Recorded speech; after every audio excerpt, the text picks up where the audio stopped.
And we're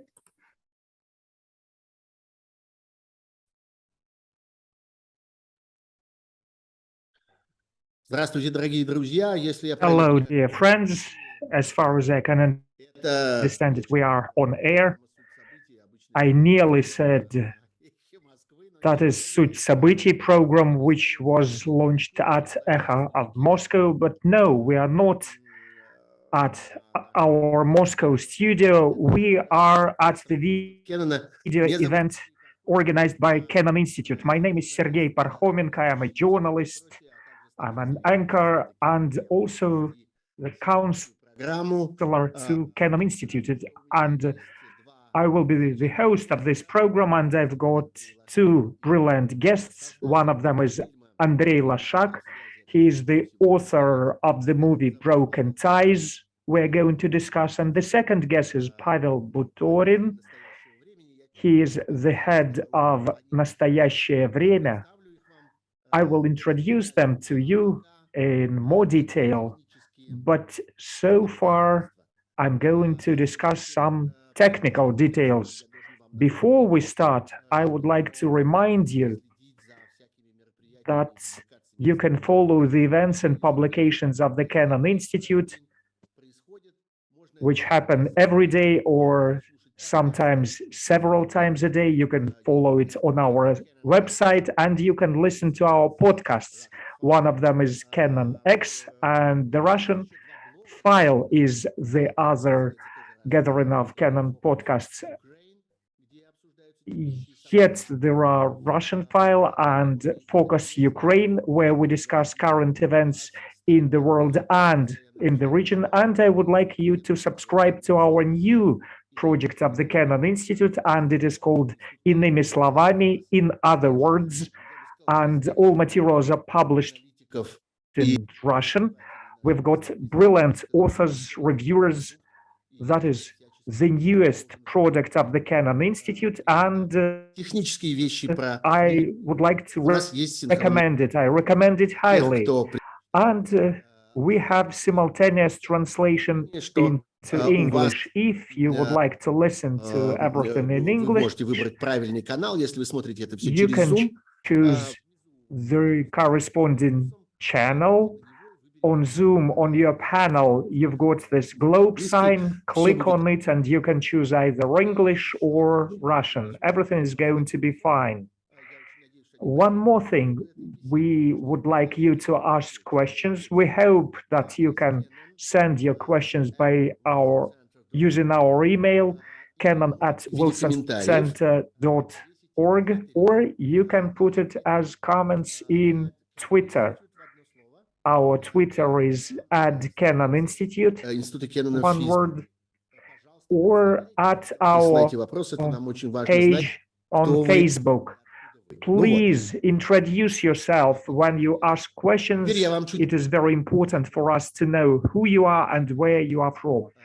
The technical details are over, and now I would like to introduce our two participants. Andrey Loshak, a journalist, and I can go as far as saying that he is one of the stars of Russian journalism. He has been one of the stars for several years, and he has made a lot of documentaries.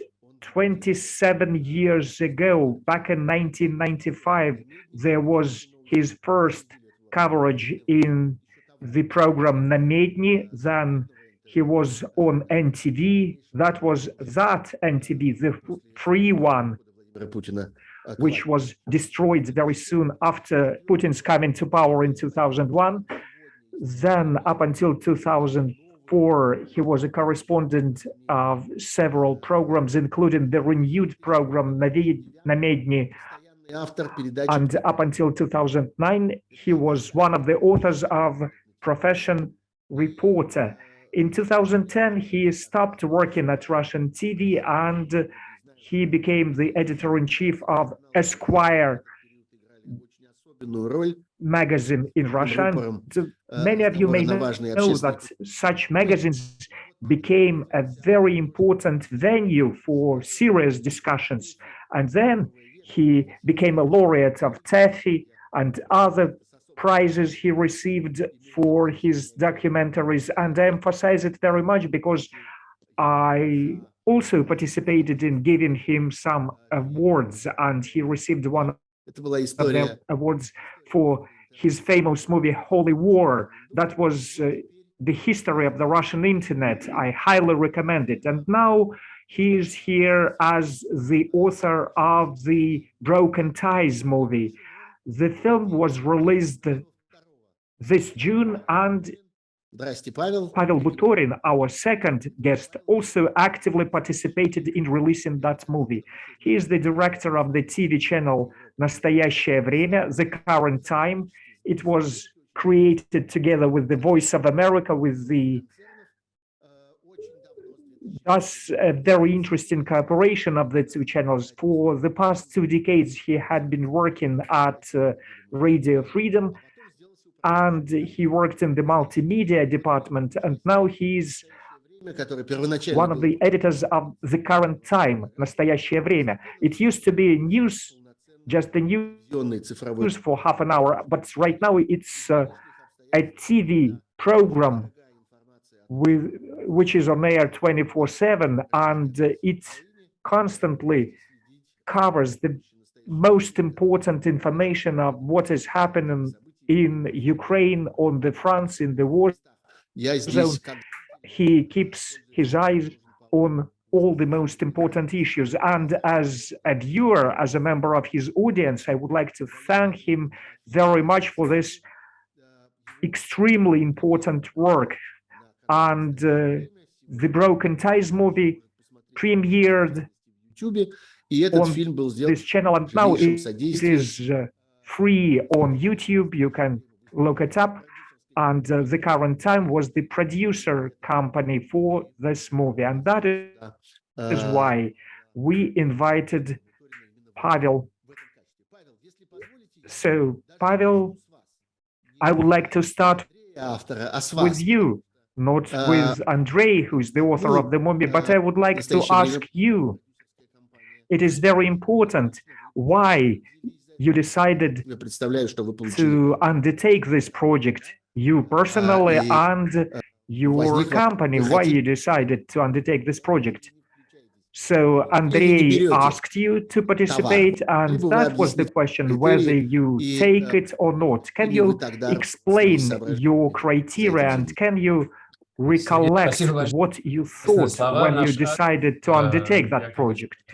Sergey, thank you very much for this very kind introduction, and of course I have to share your praise with all of my team, and they are, some of them are in Russia, some of them are in the Czech Republic, some of them are in Ukraine, and we are happy to work with Andrey. We use every opportunity to work with him.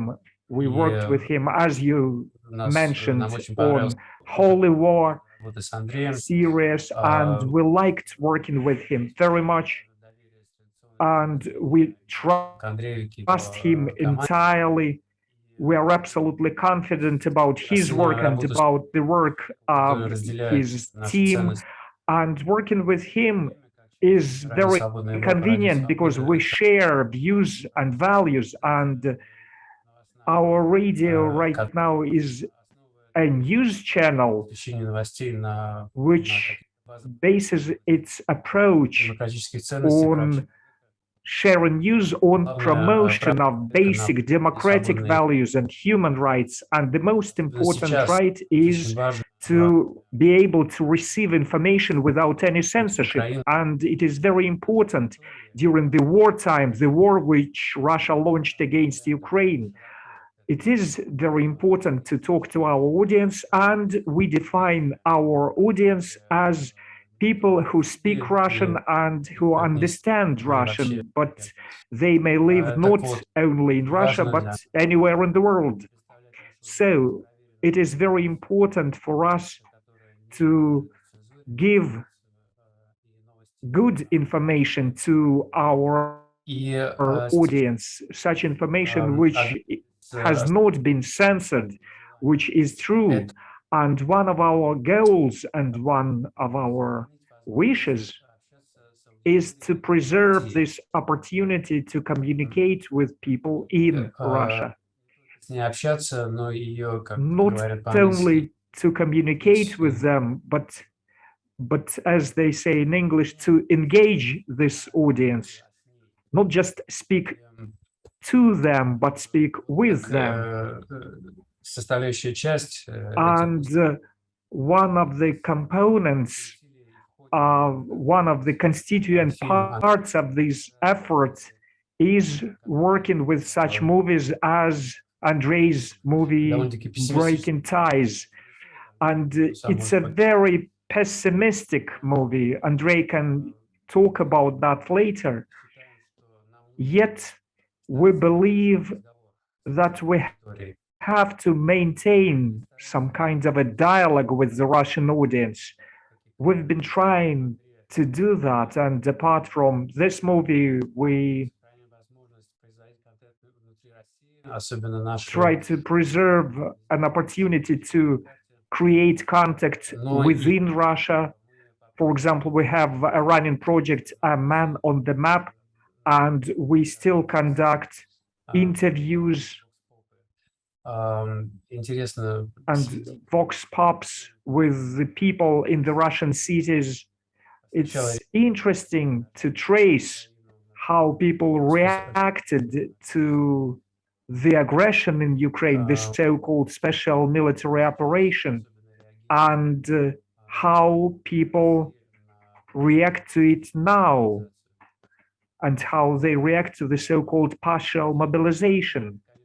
So Andrey's movie is a part of our efforts in trying to preserve a high level of engagement of the Russian audience. Спасибо большое, Павел. Полезная очень. Thank you very much, Pavel.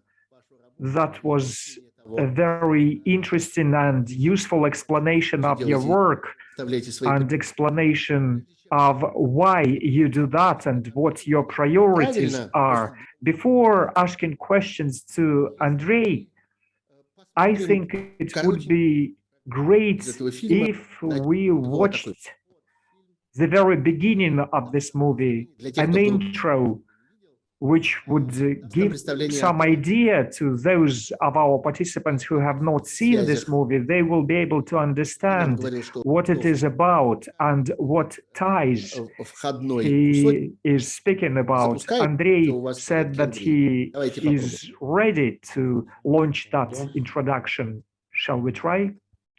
Yeah, just a second.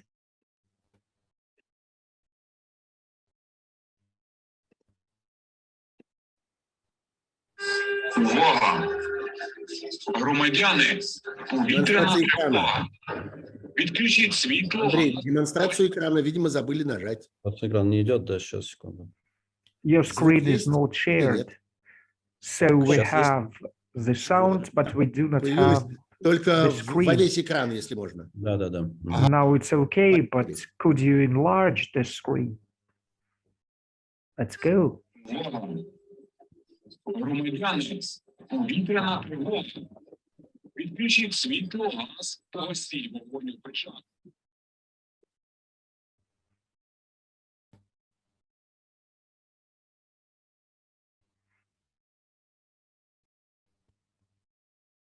Я для всех людей с 24 февраля предатель Родины. У меня такой статус. Но это не война. Я не считаю, что это война. Мы не воюем, мы освобождаем. С моей стороны пришлось им сказать, вы поступаете сейчас как предатели. Я, например, хотел бы слышать от мамы, да, сынок, какой-то в мире происходит, будь аккуратен. Алло, фашист. Вынужденные меры или не вынужденные? Да там вообще выше население. Зачем их сравняли с землей? Причем что для Донбасса сейчас это полезного от этого будет? Для нас что полезно? Ее убедить точно нельзя. Всегда найдутся дяденьки из телевизора, которые лучше знают, как влиять на людей. Ее же убедить невозможно. Она же не слушает, она же сразу выключается. Говорит, тогда я не буду с тобой общаться, мама, вообще. Я действия страны, в которой я живу, поддерживаю. И я просто писала родственникам из России, Что вы допустили? Они мне с полной уверенностью говорили, да вот сейчас там по военным точечкам постреляем и опять дружить будем. Как можно дружить вот после такого?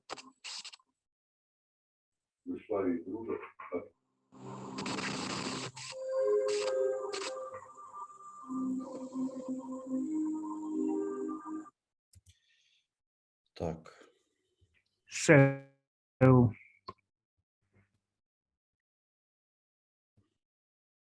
я сейчас только звука нету. Это there is no sound. Вот. Все в порядке, мы опять с вами. Everything's okay now. Андрей, спасибо You большое. are back. Andrey, thank О каких you связях very идет much. речь? Речь That is the kind of ties we are going to be talking about. Those are ties within the family, ties between parents and children, between brothers and sisters, between husbands and wives. That's what Andrei was interested in. And first, I have a technical question to you. That was a completely new experience for you. Да, вы же When you directed физически ваше тело находилось from abroad, where were you physically, where your body was? I was in Tbilisi. 3 марта.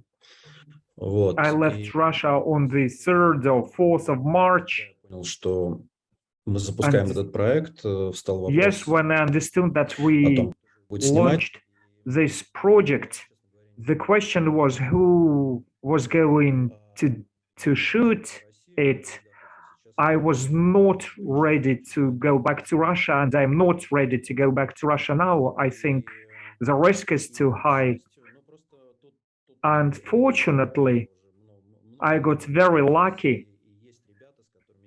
Well, I had been in this profession for quite a while, and I know people who are skilled both as cameramen and as directors. They're students from the school of Marina Razbeshka, and часть своих каких-то полномочий. I managed to ask them, and they shot those people, and I interviewed those people. So you spoke with them via Zoom. You spoke online.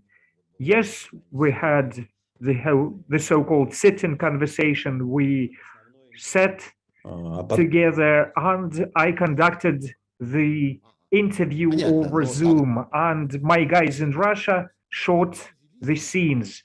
Okay, then how did you find, how did you select, how did you choose those people? That is very important, those pairs, because, and I share it with those people in our audience who have not seen the movie. The whole movie is about pairs. One person is on one side and the other person is on the other side. Their views are absolutely opposite. So how did you find those pairs? How did you get acquainted with them? There are 7 pairs in the movie, and even back in 2014, with the annexation of the Crimea, and I noticed breaking ties within families. Although it was not that tense, it was still possible to live peacefully, coexist peacefully together. But I've noticed that after the Crimea annexation, people started breaking ties, they got angry at each other, they quarreled. But at that time, I failed to find such pairs, and I postponed this idea for a while. But after the beginning of this war, these stories encircled me. I kept seeing them around in my environment, in my milieu, and there was a lot of it on the social mass media. There were lots of messages. For example, I left for Berlin and my mother condemned me and stopped talking to me. There was such a post on Instagram, and there were like hundreds of comments that yes, we have the same thing. People recognized themselves in those posts. They related to that. And we started following those comments and we started getting in touch with those people. Of course, we are within that information bubble. Of course, we communicated mostly with people who were against the war. And do you have such a person? Are you a part of such a pair? Yes, I've got a cousin. We're of the same age. We were born 2 weeks apart, and before the annexation of Crimea, we hadn't argued about politics. So he lives in Moscow. Yes, he lives in Moscow, and we went to the same school, and we were very close. We seemed to be very close, but turned out that we are not. And from 2014, he is on the other side. We kept on talking, but we excluded politics from our conversations completely. Now he seems to be changing his views slightly.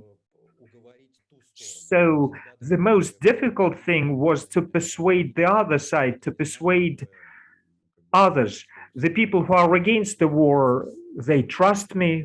We can perfectly communicate with them, but the other side could not understand why we needed that. And I think every 14th person agreed. So it took us a lot of time to find such pairs. So I was not actually choosing. I did not choose. I just took those who agreed. And there was no idea that they must be relatives. They should be spouses, for example. They were grannies. No, there were no grannies. So it just happened so.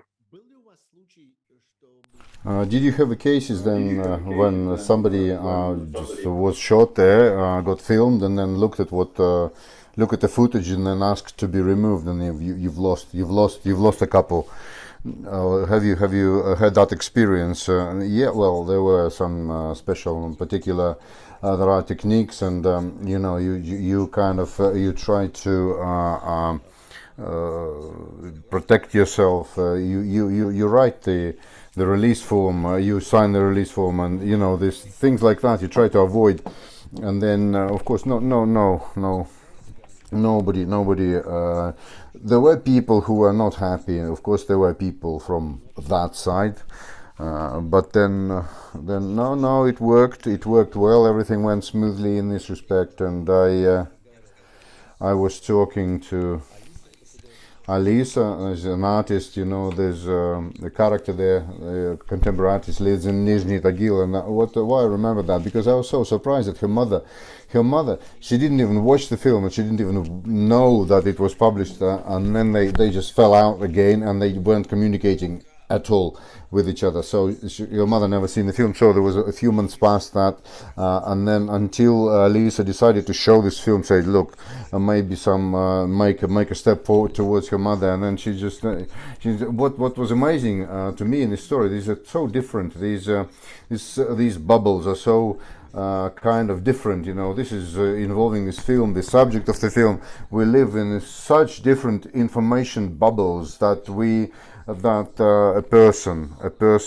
who has a husband, a daughter, and there is a family on the other side who are pro-war, pro-Putin, and everything that's happening there. And in their information bubble, the news didn't get there that the film has actually been published and is in open access. It's a public domain in YouTube, but this is just, there is no crossover, there is no overlap. All the friends of Alisa, they've watched this film, and then until she told her mother that you know, watch this, have a link, it was not published. So this is awful. This is really scary, and I don't know what to do with it. Thank you, Andrey. Thank you. And before I ask the question to Pavel, director, I want to remind our viewers that you have Twitter and this at Canon Institute. There is a page of the Institute of Canon in Facebook. You can ask your questions. We are expecting to get. There is email canon@wilsoncenter.org, and moreover, there is a magic button at the bottom there there is a Q&A. There is Q&A button, and you can press that and type in your question there straight away. So please don't be shy. Now, Pavel, you know what? I was as your permanent viewer, a devoted viewer up until now. What can you tell me? Were you not confused that making this film, showing this film, supporting this film, etc., you are letting in this discourse, which is not usual for you, the position that is not there are a lot of people are talking that they're supporting the war, that they believe the propaganda, they believe the war, that this is all fair, that they don't like their close ones who are against the war, and etc. So didn't you have that you participated in the enemy propaganda? How do you treat this? Well, no, I didn't have this feeling at all. I didn't have this. And of course, it seems to me that the dialogue like this, it has to be shown. This is the idea of the film, that we have to show both sides. We have to show the both sides, and there is a balance. The balance has been actually achieved here. They provided, and how viewers, what the viewer leaves, what is the feeling that the viewer gets, the spectator. So I think that people leave.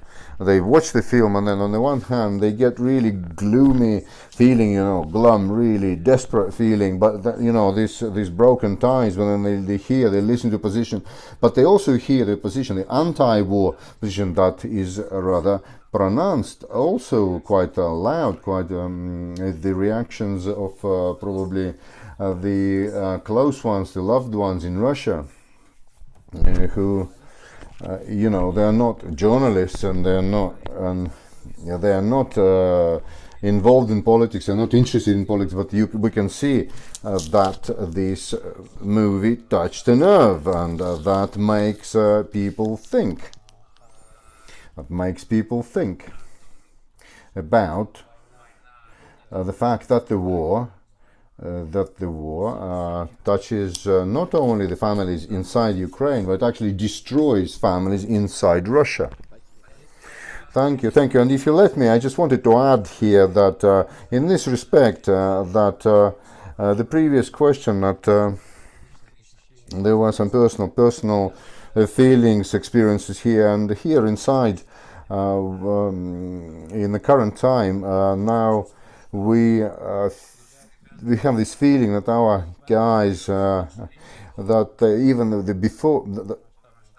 before the large-scale invasion of Ukraine, then there was this communication with the families, and then there was the progressive people are still working, and they're expecting that their relations in Moscow are also progressive, kind of, but then people, the debate is ongoing, and the people are not like that. And in some family chats in WhatsApp, for example, they have not a single word about the war.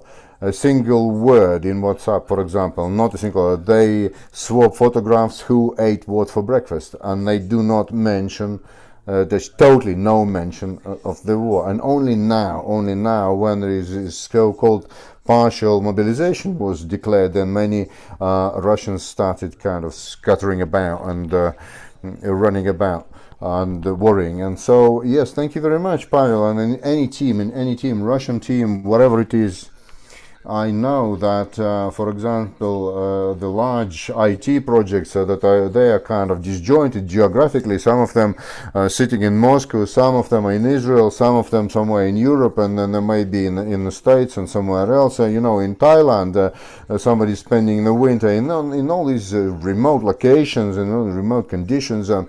As people still, they are involved, they are engaged in these broken ties, their schoolmates, their friends, their families, wherever they are, and they discuss that.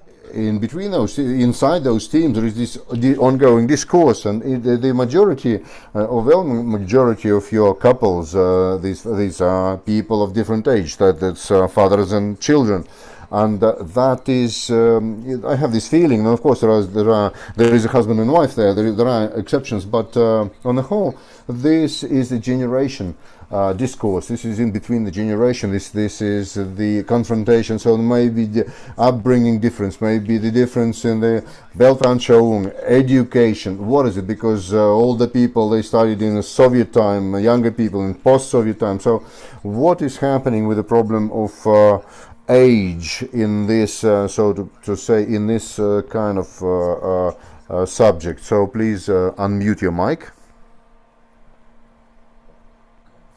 Yeah. So here, well, it seems to me that yes, sociology confirms that the higher the older the age, the more support, and to the 80 is just up to 90%, and then beyond any doubt, that is somehow connected, of course.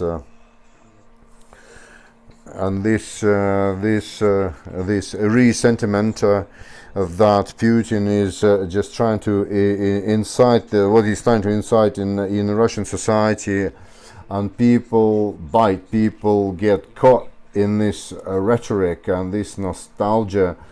Some great times in the past, certain offenses, insults that they try to remember. It's younger people. They don't understand. They understand much less of any of these things, and they have to be. This has to be force-fed into them. So there is this gap. But I think still the situation is. Everything would have been much simpler if this could have been explained by just generation gap. But I think there is also the social aspect to this all. There is a huge number of Russians who live. They are beyond poverty, and they're just destitute. The extreme poverty, or this is my opinion. I don't know. I can show you the picture, so what it looks like. I can document the picture. Conclusions is not what I do. Is not my job making conclusions. But the people who are inside this values of survival. When you don't know what's going to be happening tomorrow, are you going to have dinner tomorrow or not, and how to feed your children? And according to the statistics, a third of Russians, there is one pair of boots for a season. So this is official statistics. This is Rosstat published it. So this is not the oppositional surveys. This is the situation when there is, people are not bothered with the politics. They just survival. They're involved. That's all they do. They're surviving, and any change threatens them, that they go from bad to worse, and from worse to the worst, and then you stop surviving. You may not survive very well, and that carries a risk, that presents a risk to survival. Directly, starvation and cold, etc. So this status quo is this is what they hold on to, and I think this is parasitical. And then there is this greatness of Russia, and there is this greatness of Russia that helps these people to sustain themselves with this nightmare, because there is this beautiful idea. Maybe we are living in a shit, but the country is great, is big, and everybody fears the country. So, and in this, what the regime is parasitical on this, is actually quite successfully. And then there is propaganda, of course, and the people, they are inside this narrative, and they can't. And here, this is where people are on most varied ages, and that is shown in the film. But at the same time, you have to understand that younger people. That I'm absolutely sure, I'm convinced that younger people, that there would be there's a younger, it's not just the beamer, but it's just not the baby boomers, but these younger generations. It wouldn't be in all this nightmare that we are got immersed in this year, because this is the solution. This is the decision of the problem, the solution of the problem of this patriarchal, with violence, with that stems from, I think, from the 20th century, the patriarchal approach to politics. That is property of that generation. Inherit, and these Zoomers and millennials, and they are, I think they are. It is not. They're not actually protecting their own borders, and they don't really respect others people's borders. So they don't have that, and so this is the conflict. I think it's conflict of children and fathers, and it is absolutely stunning how much more infantile the adults look than the children, and how stupid they look, and how their argumentation, how weak it is compared to the children. This in Russia, the world is gone upside down.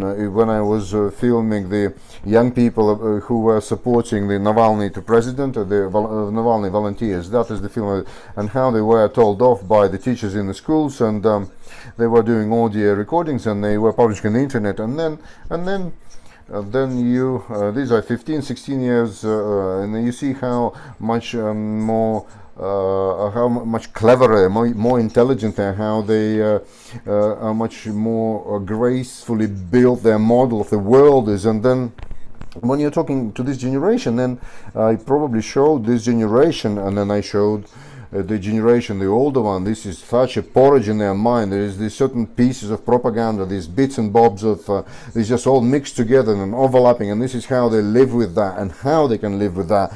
And they live with this kind of nightmarish mess in their heads. This is unbelievable. And so this is a little bit of optimism here. So the film is gloomy, and the film just puts us into a pessimistic corner, just pushes us into that. But what Andrey is talking about, you can see, and you can see this trend, this tendency that the young people, their relationship to this totally different. There is certain optimism there. So Andrey, let's start another piece. Yeah, I'll probably show you another piece here. You know your film, just pick a piece, very typical kind of piece, so that we're closer to the story of the film. Yeah, let me start. Вы пока что-то говорите, а я пока найду. Да нет, ничего страшного. Даже я думаю, что наши зрители все. While you are speaking, I will find it. I think that our viewers will understand Я их чуть позже задам. everything. We've got some questions. Later on, I will ask those questions. Everything's okay. I've been gathering those questions. Да, демонстрацию экрана. So I put the film on. And please don't forget to switch on the... И оскорбленные живем всю жизнь. Я не стратег, поэтому я не знаю, до какого состояния нужно воевать, чтобы нашей стране жилось как бы спокойно, чтобы войска НАТО не стояли близко к нашей границе. Они же обещали близко к нашим границам не подходить. А теперь окружили нас практически со всех сторон. Ну так наоборот получилось, что после этой войны еще и Швеция с Финляндией попросились в НАТО. Раньше не были там и не собирались. Ну, они же только еще попросились. Результат же мы не знаем, каким будет. Это похоже, что... Их примут, да? Ну да. Тоже вот интересно, как бы обратный эффект получился. Ну да, возможно, вы правы. Эффект получился обратный. Думаете, Россия не может быть мирной страной и просто дружить с соседями? Очень хотелось бы, мне кажется, может Россия быть мирной страной. Ну а почему тогда на нас постоянно пытаются нападать? Вот я лично, кто? Ну, Гитлер, Первая мировая война, Вторая мировая война, это почему? За последние 30 лет после Советского Союза кто-то пытался на нас напасть. За последние 30 лет, наверное, нет. Я за этот месяц похудела на 7 килограмм на всех этих волнениях и стала пить антидепрессанты, потому что так я хотя бы могу спать. И у меня появился аппетит снова. И я решила, что, наверное, месяц не буду общаться с мамой, потому что мне эмоционально очень сложно это вывозить. Потом я ей скинула какое-то сообщение про Бучу с фотографиями в Телеграме. Она написала: ты что, этому веришь? Я такая: ну да, фотографии верю. И она мне, давай присылать там еще 4 видео, там Соловьев, все это подстроено, вот как снимали, тут труп движется, еще что-то. Ну, это стена. Мне кажется, эти люди, моя мама, это стена, которой невозможно ничего доказать, потому что они посмотрят еще раз телевизор и убедятся в том, что она права. Тем временем Киев делает все, чтобы попытаться дискредитировать наших военных. Вот кадры, которые Минобороны Украины рассылает как официальное видео по западным СМИ. Сняты в городе Буча в Киевской области. Они это называют доказательством того, что российские силы массово уничтожали мирных жителей. Но стоит внимательнее присмотреться, и становится понятно. Это очередной фейк. Кадры постановочные. Я же вам сказала, я не склонна верить к тому, что это делают наши люди, что они наши бойцы, что они расстреливают мирных жителей. Моя версия, что это все было постановочно.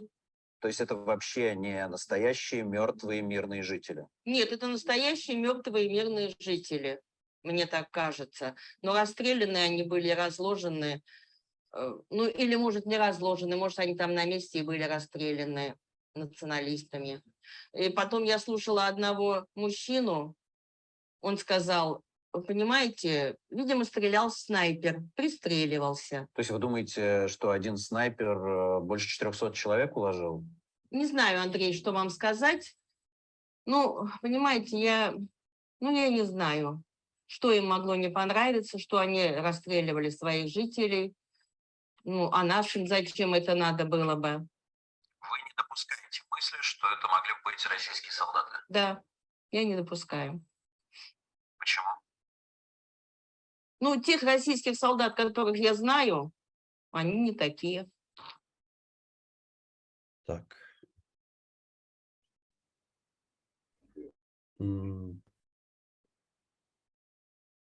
Меня слышно? Can you hear me? Ага, Yes? хорошо. Да, Ну Андрей, вот, Great. если кто-то не видел, So, if you haven't seen it, that is a very typical dialogue from my movie. It's not a dialogue really, it's like parallel monologues. We see this great difference between the mother and the daughter. And the daughter is a doctor, and she had always been a brilliant student. And her mother is a headmistress at school or some kind of a deputy director for some technical details in school. у них прекрасные отношения были до начала войны. And they used В общем, to наверное, have она wonderful relations before the beginning of the war. And apparently she is a very good mother. She brought up and educated a very good child. But перестает общаться. then there is this break in ties and they stop communicating because the daughter, Renata, cannot understand, cannot even begin to understand how you can support it, how you can see everything in such a distorted way, how you can interpret it in such a way, and their relations are completely со следующим broken. вопросом, потому что я хотел Pavel, бы от I will обоих вас... start on the next question with you. I would like to hear both of you answering that question, but you are a professional leader, professional manager of media. You run this media, you are editor-in-chief. And on the other side, there are also people conducting a similar process, but we call it propaganda. How do you assess their role? Do you think what we see around ourselves, and we see a lot of people in Russia who accept this war, do you think it's a result of propaganda? Or do you think there are other circumstances, other considerations, and propaganda is just adding something to it? So what do you think as a professional?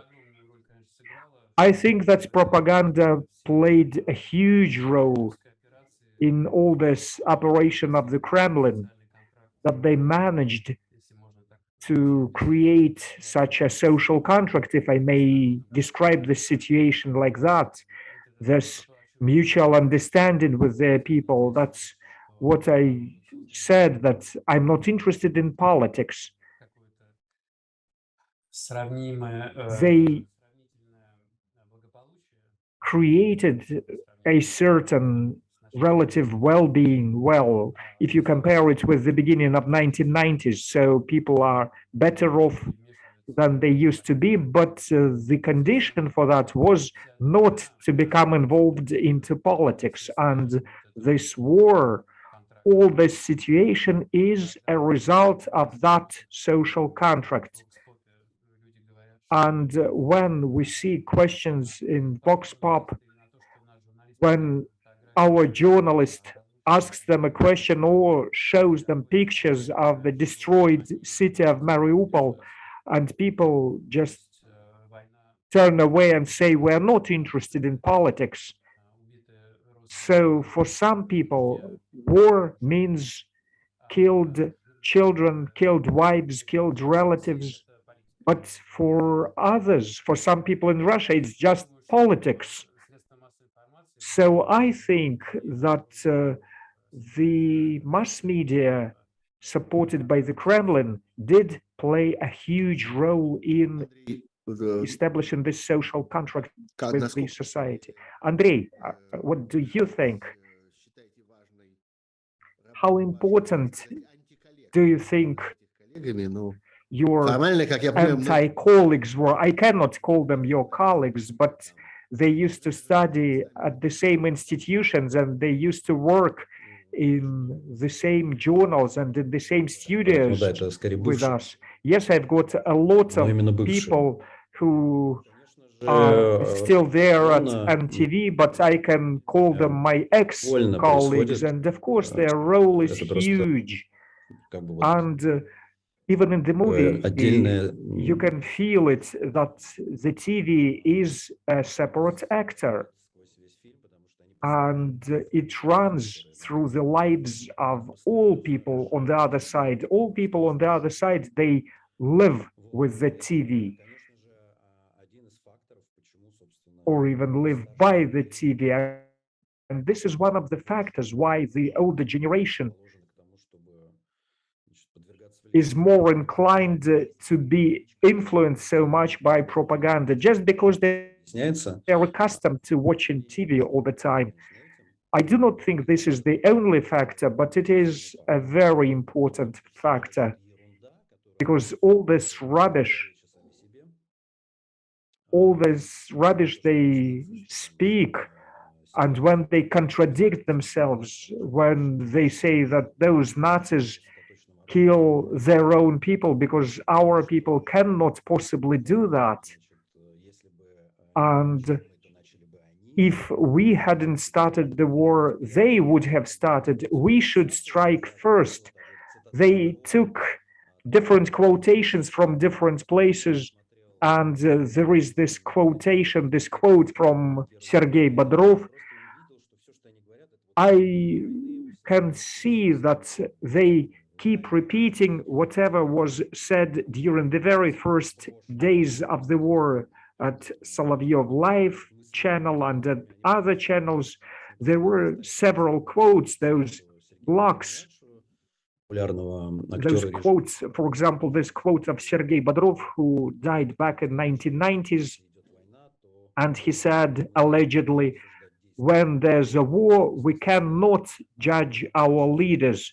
When the war is over, then we can do it. I do not understand why he said such a stupid thing. Maybe it was taken out of context, and these people keep repeating this phrase, and it became a very popular saying, and it's striking how successfully it works. Yes, I've got a fragment with the TV participating. I can put it on, but maybe later on. I would like to ask a question which we received from Michael Kiziev from the Wilson Center. I think it's a very interesting question and very relevant for our conversation. He asks your opinion about the demise of the Soviet Union. How did it influence this perception of the people, and did they have the same kind of discussions during the Soviet-Afghan war? Was there any breaking of ties during the Afghan war. What do you think about that? It's a very interesting question. Is it a sign of our times? I grew up among artists. My parents were artists, and it was very late in the Soviet Union, and we were pretty cynical and very anti-Soviet, and I do not remember anybody who accepted the demise of the Soviet Union as a tragedy. No, we had been expecting that. No, I cannot see anything in common between what is happening now and what started when Putin started piling up these resentment feelings. And when I studied at the journalism department, I passed the Kremlin and I passed the Museum of Lenin every day on my way to the university. And I remember those red and brown, as we used to call them, those crazy old people.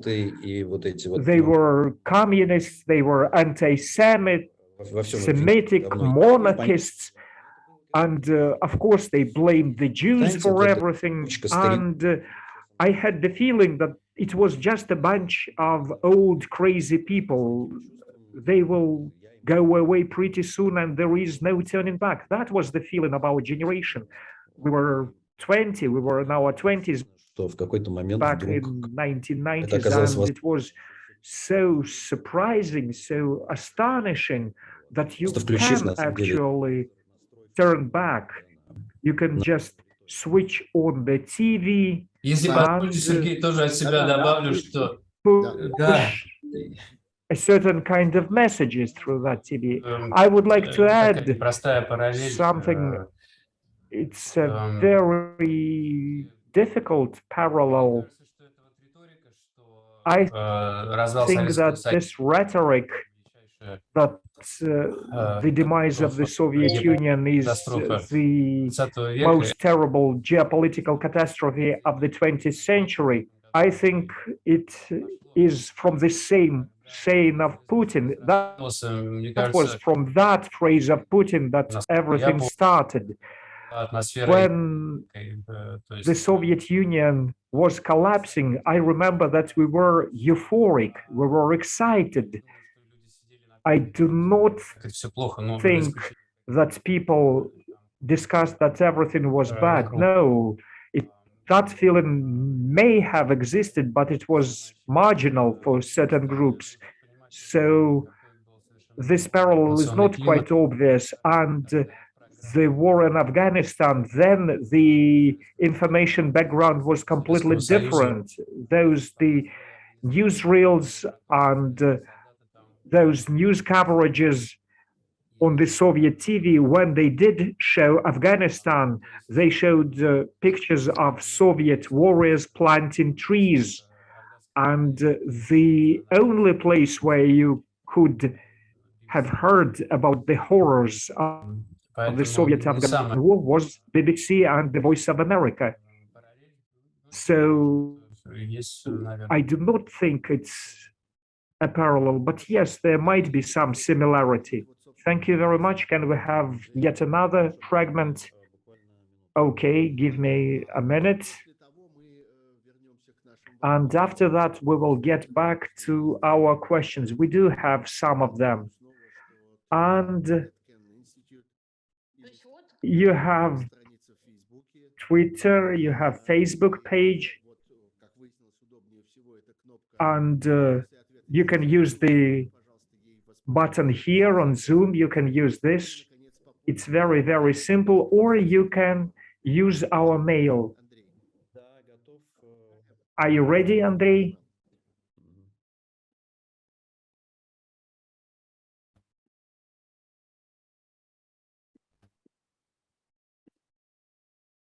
Послушаем, что в мире творится.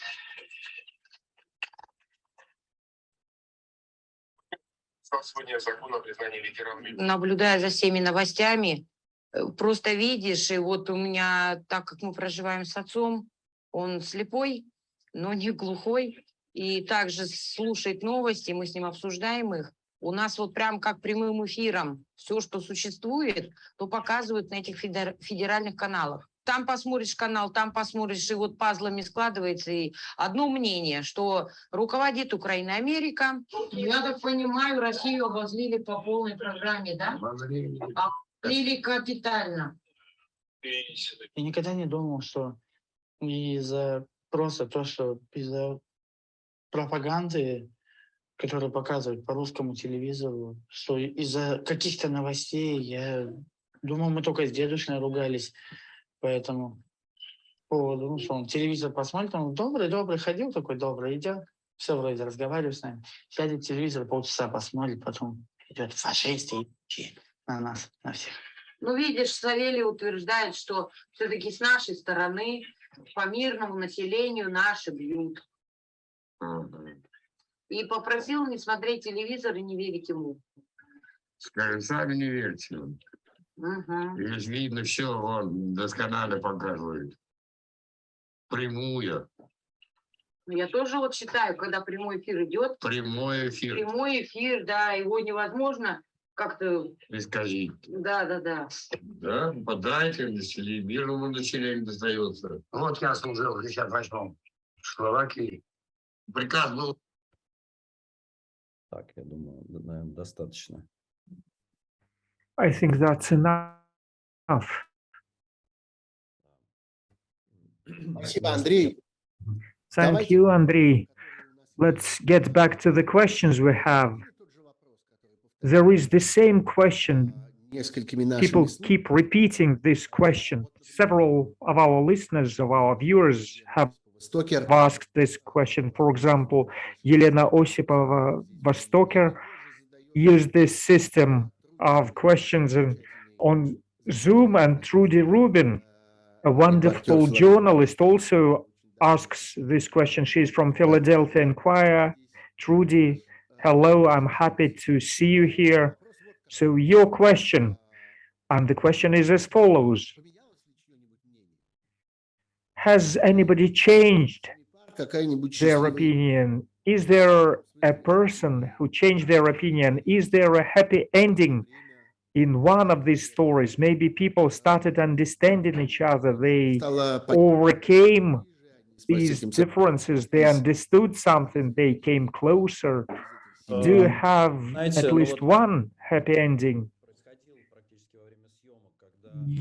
Yes, there was something happening during the shooting when Alice, the artist, a wonderful young woman who practices art, and this art has some political overtones, and it is in Nizhny Tagil, and it is a pretty severe area, and her mother works at a factory, and they stopped communicating. And when we started talking to Alisa, her mother sort of started moving forward, started going for a compromise. Her motherly feelings overcame her political feelings, and they started talking, and they sort of reconciled, and we even showed them hugging each other, and they started visiting each other. So there were some diplomatic relations established, but it did not change the views of the mother in any way. So we wrote letters to each other with Alisa, and I was absolutely sure that it was impossible to change her views, and eventually they stopped talking to each other, and again the ties are completely broken. And that was the same story with every pair. Renata is a wonderful person, and there were about 20,000 comments on YouTube, and every second one was about Renata because she's crying, she's depressed, and people sympathize with her and would like to help her. And Renata had a boyfriend. He could have been mobilized, and they left Russia все-таки там еще So, находилась. after the 20th of September, and now they are in Kazakhstan. Она говорит, что And she says американская. И that her boyfriend has an American visa and some prospects какие-то люди, to go to America, but she doesn't have any prospects. And if somebody, some of our American viewers, if you can influence this situation in some way, maybe we could help her. Please get in touch with Kennan Institute. She is a doctor and she is a brilliant person and she deserves our help. And right now she's in Kazakhstan, but her mother wrote to her that she is a traitor, that she left her motherland, and the mother seems to be going to Donbass. It's that bad. This is a very interesting question. This mobilization, this new stage, do you think this stage is going to change anything dramatically? Maybe it will open eyes, maybe it will make some people look at it from a different perspective. Maybe they will understand that it is personal for them, it's becoming personal. You see, those who used to say, I never get involved into politics, I'm not interested in politics, I've been fighting against this attitude and I despair about this attitude. I even wrote about it, called it civic infantilism, and there is a video when grown-up adults are taken to war, but the buses which transport those adults have this sign children, and it's a great metaphor because those grown-ups going to war or being taken to war are жертвы которого они, собственно, как бы infantile, and this is a civic infantilism, what we used to call civic infantilism. They are victims of it. I hope there's going to be some kind of thinking it over later on, but so far everybody seems to be within this official discourse that we are not aggressors, we are protecting our country, and maybe that is why people go as if they were led to slaughter. Their wives are crying, their children are crying, but they do not do anything, and they even collect money for bulletproof vests. The reason is that they are certain, they are sure that they perform their duty to their motherland. They seem to be within this official narrative. They think, yes, we do have this duty to protect our motherland. Otherwise, if they saw what we see, if they understood this craziness of this war, how artificial it is and how terrible it is, of course, they would have deserted, they would have defected. The country is huge. It's not necessary to go to Kazakhstan. You could go away to some forests. But right now they are under an illusion. And the propaganda implements this illusion into their brains. Only when this image, this illusion melts away, like in that story about the ice queen, only then they will be able to understand what kind of horror they take part in, and they will start fighting back or running away. But so far I cannot see it. But so far they go to slaughter like slaves.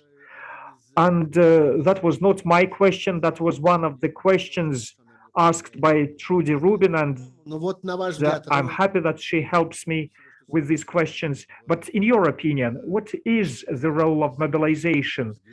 Does it change anything in the views of the people on this military issue? Is it going to change anything? частичной так называемой when мобилизации, there was this decree about the so-called partial mobilization, там сейчас I also thought it was kind of a breaking point, and people will start rebelling against that. And yes, there was some kind of resistance. There were some protests in Russia, and we know that quite a few people left the country, and we can understand why, but we do not know for sure how many of them. But Но, с другой стороны, anyway, hundreds of thousands left Russia. But on the other hand, we see hundreds of thousands being transported in those buses with the sign children, and they were mobilized. And now I watch the questions we asked on Vox Pop in Tbilisi, Almaty, and Bishkek, and people who left Russia and ran away from mobilization. You can watch it on our website, and many of them, for example, one guy was crying and he said и так далее. that maybe people would be capable of forgiving the Russians someday. And they are not actually, many of them are not actually against the war. Quite a few of them are against Не только мобилизация, mobilization. So what should happen so that people start fighting not against mobilization, but against the war? Well, first of all, they should understand that it is a real war. What they lack right now, they cannot see that it is a real horrible war with lots of killing, rather than some wonderful tour to free the people who suffer under the burden of Ukrainian Nazis, or like going for a fishing trip. I know a case when in Tatarstan, in a village, the postman received this summons to mobilization, and she has to take that summons to the и household. говорят, So she sends someone to this household, and the person says that, you know, very soon the postman is going to bring you the summons to mobilization, and the people in this household ran away. And we also had this conversation in Buryatia, and as you may know, there are lots of people from those ethnic regions of Russia are sent to the war. So our people spoke to the girlfriends of soldiers from Buryatia who died in that war, and many people, even when their when their sons, their friends had been killed, yet these people speak into the camera that everything is all right. Yes, it's right. We act upon the orders of our president, and he cares about our country, and we support it. So it's like a Stockholm syndrome or something. And I look at this Vox Pop, there is 1,600,000 viewers, and about 50% of our audience on YouTube are from Russia. So if we use these figures, I think there is hope that at least half of these people, 800,000 viewers from Russia, will be able to see it. So we are doing our best to inform them. Yes, that's a question, and I see this kind of question among the questions of our viewers. Zachary Forsyth asks, when the propaganda is so irrational, how can you possibly fight it? Because the two sides act in two different realities. What could he do about that? And I got to know that there are several projects or civic initiatives when people actually teach, help, consult, work out methods which you can use, methods how you can talk to your parents, how you can talk to your relatives. So there is this book of advice or guidebook or manual. They teach you how to deal with these typical situations. It's just like learning how to drive. So на ваш взгляд? what could be efficient here? What do you think could help, Andrey? Андрей. Хочу сказать, что действительно, может, даже I would like to say, well, actually, I would like to boast that this movie inspired some IT guys and a journalist, and they wrote a bot, and it can be taught. So that is a chat bot on Telegram. Yes, on the basis of that machine learning, this bot keeps on learning, and this bot communicates with people, and it's called Most, the bridge. And it gives arguments, it helps you to deal with this propaganda. So there is this project, and I'm happy that they got this idea when they watched my movie, and one of the founders of this project has a problem with her mom. What's the name? I know Maya Stravinskaya participates in that, and some other guys. But what is to be done? What is to be done? I had several screenings of this movie, and every single time somebody said, yes, it's terrible, but what should be done? What can we do? I do not know what we could do. I'm very pessimistic about persuading these people. I've got a character here. She's a psychologist, and she lives in London, and her mother lives in Perm, in the Urals, in a village in the countryside. So I read her post on Facebook, and that woman wrote that my mom is a wonderful woman, but she is under the influence of that propaganda, and I seem to have reached some success with her, and she worked out some methods how to deal with such people, and it is based on the methods used by psychologists who help people to get out of totalitarian sects, out of totalitarian cults. And the prognosis is very pessimistic. If a person is within a totalitarian cult, you cannot take that person out. The person has to be completely isolated from this cult, or the cult should be completely destroyed. So the chances are very bad. Even if you isolate this person from the cult, you have to keep on working with a psychologist for a long time to help this person out of this black magic, out of this spell. And you understand that these people are within this cult, and you cannot isolate them until something happens to the head of this cult. Посмотрим этот кусочек, если можно. Let's watch this fragment, please, and then we will ask Pavel the same question: what should be done? What can we do then? Can you find this fragment for us? Yes, just a minute, please. And so now we have the last opportunity to ask a question. Вот я, когда первый раз позвонила, с тех пор, как война началась, мы начали разговаривать, и я просто в шоке была от того, что моя мама вдруг начала мне рассказывать какие-то вот эти вот пропагандные сказки, да.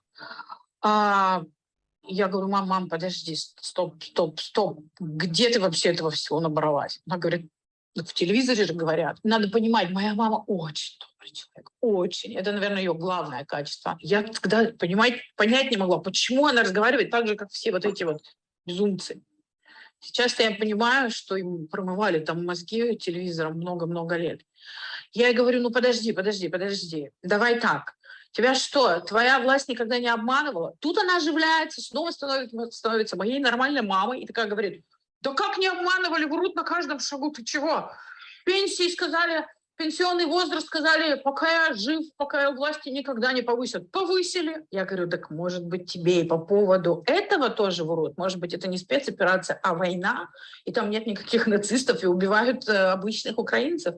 Тут она снова превращается в этот вот говорящий ящик, у нее снова пропадает ее обычная, довольно такая, знаете, живая, нестандартная речь, и она снова говорит этими фразами, штампами. Я не могу идти против своей родины. Путин наш отец, приемный, неприемный, какой он там. Мы его слушаем и подчиняемся. Хотелось бы лучше, конечно, жить. Но отец же тоже может ошибаться, даже если его так называть. Ну да, конечно. Но дело в том, что вот сейчас очень расхожая фраза идет Сергея Бодрова.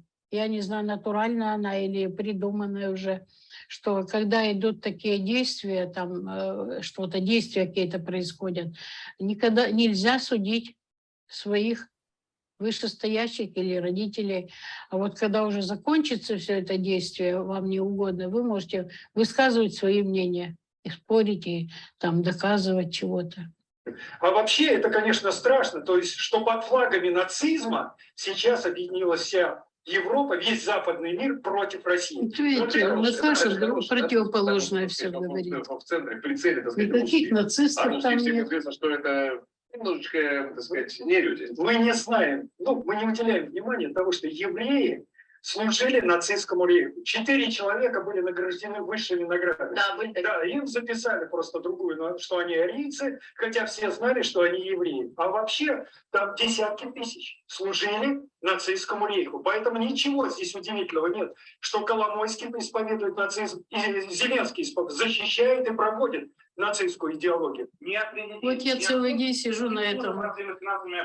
И они все разводят руками и говорят, как же так? Все русское токсично. Я уже 22 года в психологии, веду тренинги, вот это вот все. Но именно вот в эту тему, вот в секты там и так далее, я никогда глубоко не вникала. Вот, и я стала читать, и у меня просто глаза открылись.